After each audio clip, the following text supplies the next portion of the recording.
So last week I asked you guys to ask me questions and I'll answer them. So today, here are the answers.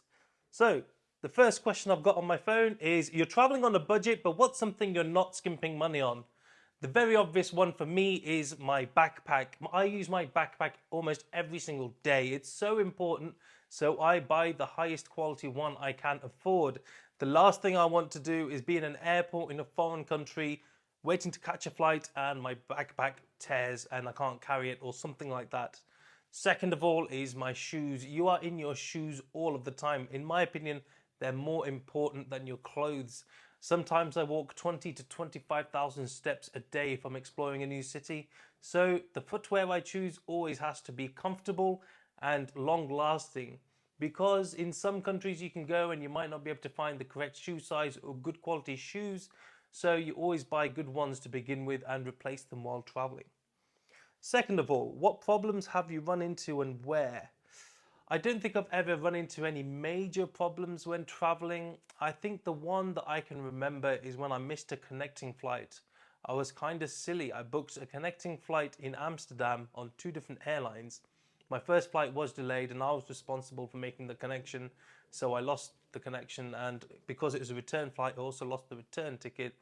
I think that was probably the biggest problem I've ever run into. Most of the stuff now runs quite smoothly. I'm quite good at planning, so I'm able to plan for any contingencies in advance, and if anything does go wrong I've always got some kind of backup. Do I ever get bored and miss home and your family? I do sometimes get bored while traveling, that's true. I end up packing my bag and going to a new place.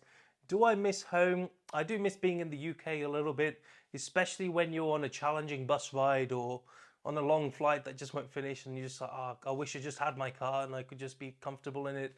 Or when I was in Nepal, some of the roads were terrible, and sometimes I'm so, I wish for this to end. I wish I was back in the UK, but generally I don't really miss it that much. No. What mistakes have you learnt the most from? I don't think there's any mistakes that you make that are major.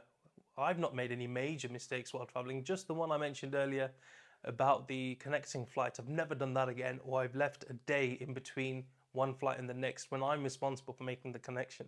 While learning while traveling is a continuous process. It's not something that you make a big mistake and then you learn from it. It's usually a series of small mistakes that you pick stuff up from, and then just as time goes on, you build up your knowledge and skills, and then eventually you kind of stop making mistakes. I'm kind of at that point now where most of my travels, if not all, definitely in the past couple of years, have gone very smoothly with no hiccups. Let's see what's next. What's your average budget each month? This is a good question.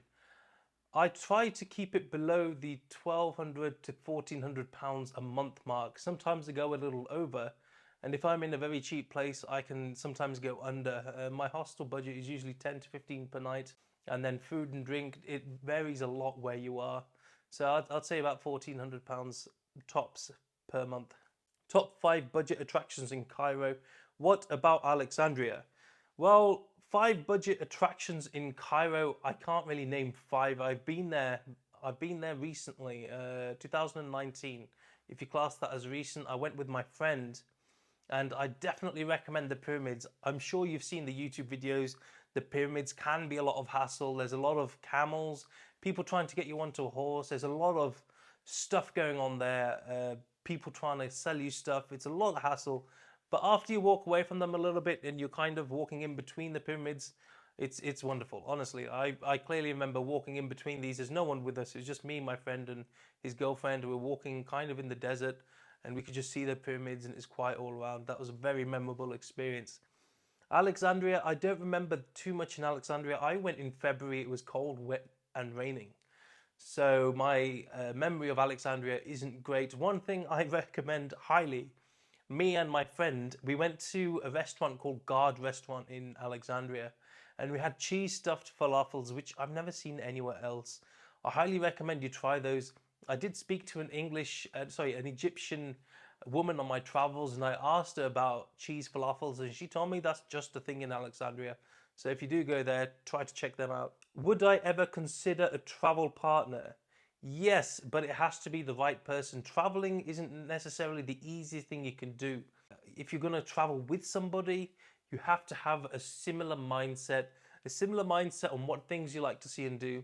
a similar mindset on how you like to spend money. I don't like to spend a lot of money while traveling because I am on a budget.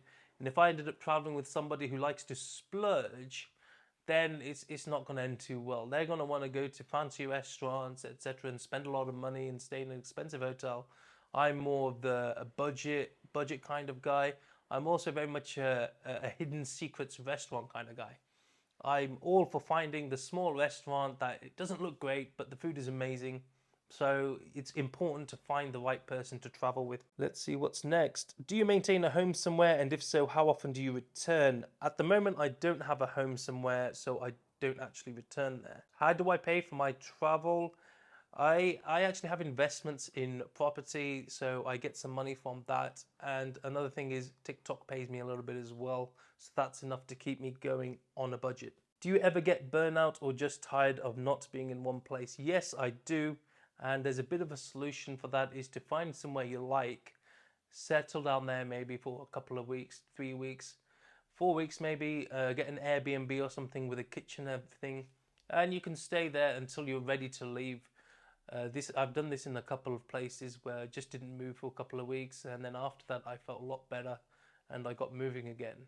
Or if you end up in a place where you make some friends or you meet some people in the hostel that are also staying for a little while, then you can stay with them in the same place and you can have some kind of consistency. What's next? What's my background, Jack? Middle Eastern, just intrigued to know, that's all. If any of you guys watch my YouTube video, you would have seen me speaking Urdu or Punjabi in them while I was in Pakistan. I may have in some other countries, in Nepal maybe. So my family is originally from Pakistan. Have I been to Africa? Yes, I've been to Africa. I've been to Egypt, as I just said. I've also been to South Africa, in South Africa, just South Africa. And also Morocco, Tunisia, I think that's it. Morocco, Tunisia and Egypt in North Africa. I do plan to go to Kenya or East Africa, but that's very much down the line. I'd like to go to other places first. What's the most black-friendly Asian country I can visit? To be honest, I'm not black, so I don't know the answer to this question. I can't comment on it. I can comment on it on the perspective of me as a South Asian person. And frankly, I never have any problems with any kind of racism or anything while traveling. I see some TikTok videos or YouTube videos of some people going on and on and on about how they've been targeted in racism. They go to Italy and XYZ is racist. I've never had any of these problems. The only thing that I could call a racist incident I've had was in a hostel in Serbia with another Turkish gentleman who was terribly racist towards me. Luckily, there was a group of 5 or 6 of us. There's a couple of German people, a Dutch person, and they all stood up for me. But apart from that, I've never really had any other problems. How do I deal with traveler's diarrhea? Okay, this is not going to be medical advice. This is just what I do.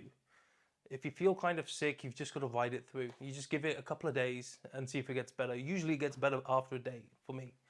If I've eaten something bad 1 or 2 days and I'm back to normal and I don't eat any medicine. Now, if a couple of days has passed and it's still a problem, then I get a tablet called Imodium, and that usually fixes it. But it's a bit of a process. If it still is hanging around for 2 days, then it's going to take another couple of days for you to feel right. Because don't forget, your body gets very dehydrated, you feel very tired, and then you've got to recover from that as well. So it's not, you just pop a tablet and you're fine after that. So that's all the questions I received. It'll be great if you guys can ask me questions in the comments again, and I will answer those next week.